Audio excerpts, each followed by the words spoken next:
Hello అందరికి welcome back to our channel వీక్ష21. ఏంటి వడియాలకు బదులుగా వీళ్ళు అప్పాలు చేసుకుంటున్నారు అనుకుంటున్నారా? ఎందుకో ఈసారి నాకు అది అప్పాలు చేసుకొని తినాలనిపించింది. అందుకని చెప్పేసి ఇక మా మమ్మీ వచ్చినప్పుడే కుదురుతుంది అని ఇక మా మమ్మీకి అయితే పెద్ద పని అయితే పెట్టేశాను. లాస్ట్ టైం కూడా వడియాలు అయితే చేశాను.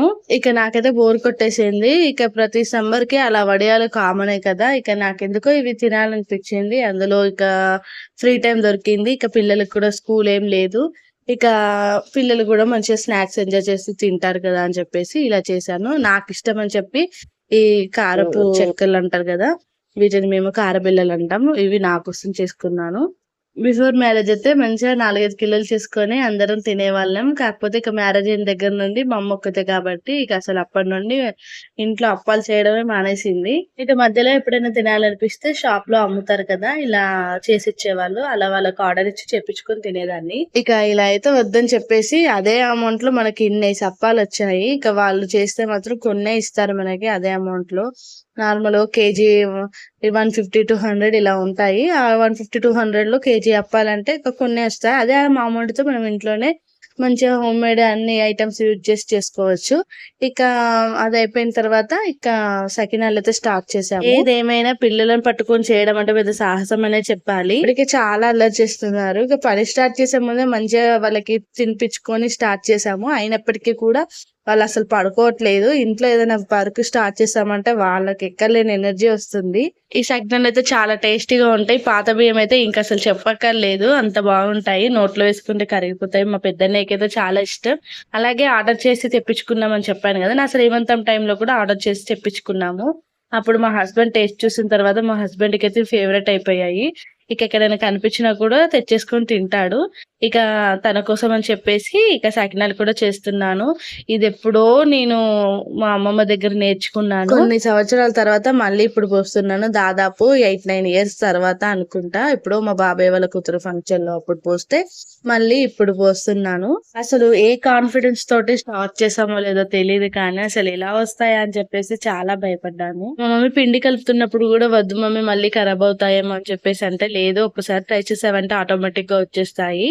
అయినా మనం ఇంట్లోనే కదా తినేది, బయట వాళ్ళకి ఇచ్చేది లేదు కదా అని చెప్పేసి అంది. సరేలే ఎలా వచ్చినా మనమే కదా తినేదని చెప్పేసి స్టార్ట్ చేశాను. కానీ చాలా బాగా వచ్చాయి. ఫస్ట్ అయితే లావుగా వచ్చాయి. తర్వాత పోస్తా ఉంటే ఇక సన్నగా తిప్పడం స్టార్ట్ చేశాను.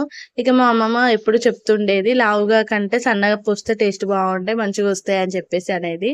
మరి అలానే పోసాను. చాలా బాగా వచ్చాయి. మనం ఎన్ని అప్పాలు చేసుకున్నా కూడా ఈ సకినాలు అనేటివి చాలా స్పెషల్ అన్నమాట. ఇక మా తెలంగాణలో అయితే చెప్పక్కర్లేదు. ఇక ఈ సకినాలు చాలా టేస్ట్ గా రావాలంటే మాత్రం ఖచ్చితంగా పాత బియ్యం అయ్యి ఉండాలి. పాత బియ్యం అయితేనే చాలా బాగుంటాయి. మాకు ఇంకా పాత బియ్యం కూడా కాదు, అయినప్పటికీ కూడా చాలా బాగా కుదిరాయి. అందులో ఈ సకినాలు చేస్తున్నప్పుడు ఫస్ట్ ముద్ద తీసుకొని ఇలా గౌరమ్మలా చేసుకొని పసుపు కుంకుమ పెట్టి మధ్యలో పెట్టేసి మంచిగా మొక్కుకొని ఆ గౌరమ్మ చుట్టంగా ఫస్ట్ సకినం అయితే పోయాలి. అలా ఎందుకు పోస్తారో తెలియదు కానీ ఎవరు పోసినా కూడా అలానే చేస్తారు. ఈ సకినాలు చేసామంటే అలా చేసి పూజ చేసి చేస్తారు అన్నట్టు. ఇక మా చిన్నప్పుడైతే బంజారాస్ బ్యాంగిల్స్ లాగా ఉంటాయి అని చెప్పేసి అలా వాళ్ళలానే అన్ని గాజుల్లాగా వేసుకునేది.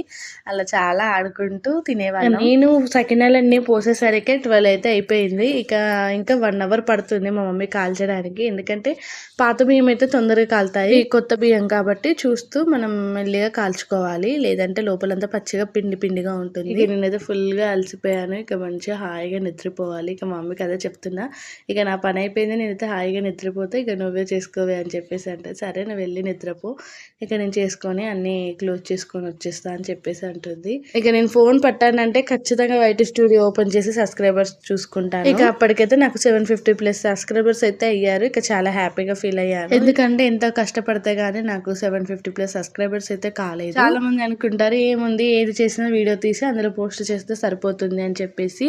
కాకపోతే మనం అనుకున్నంత ఈజీగా అయితే ఉండదు. నేను ఫస్ట్ అలానే అనుకున్నాను. అసలు దిగితే కానీ దాని లోతైతే తెలియట్లేదు నాకు. కొత్త అవన్నీ తెలుసుకుంటూ చేయాలి. మళ్ళీ కొత్త అప్డేట్స్ వస్తూనే ఉంటాయి. వాటన్నిటిని ఫాలో అవ్వాలి. మనం చిన్న ఏదైనా మిస్టేక్ చేసినా కూడా మనకు కాపీరైట్ పడుతుంది. ఇక కాపీరైట్ పడ్డదంటే మన ఛానలే పోతుంది.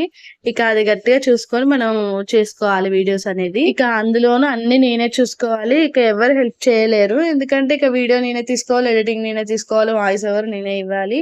ఇక అందులోనూ నాకు ఒక మైక్ కూడా లేదు. ఇక పిల్లల్ని పడుకోబెట్టి ఇక మెల్లగా వాళ్ళకు వినిపించకుండా వాయిస్ ఓవర్ ఇస్తూ ఉంటాను. ఇక నెక్స్ట్ డే అయితే కారపూస చేస్తున్నాము. ఇక అది ఒత్తడం రాకపోతే ఇక మా హస్బెండ్ అయితే హెల్ప్ చేస్తున్నారు. ఇక టేస్ట్ అయితే అసలు చెప్పక్కర్లేదు, అసలు చాలా అంటే చాలా టేస్టీగా ఉంది. అసలు నేనైతే ఆఫ్టర్ లాంగ్ టైం ఇంత టేస్టీ కారపూస తినడం. మా పెద్దోడికి చాలా ఇష్టం ఈ కారపూస అంటే, ఇక వాడైతే చాలా ఎంజాయ్ చేస్తూ తిన్నాడు. సరే కానీ మీకు ఈ వీడియో నచ్చిందా? నచ్చితే ఒక లైక్ అయితే చేయండి. Please subscribe to my channel. Thank you for watching.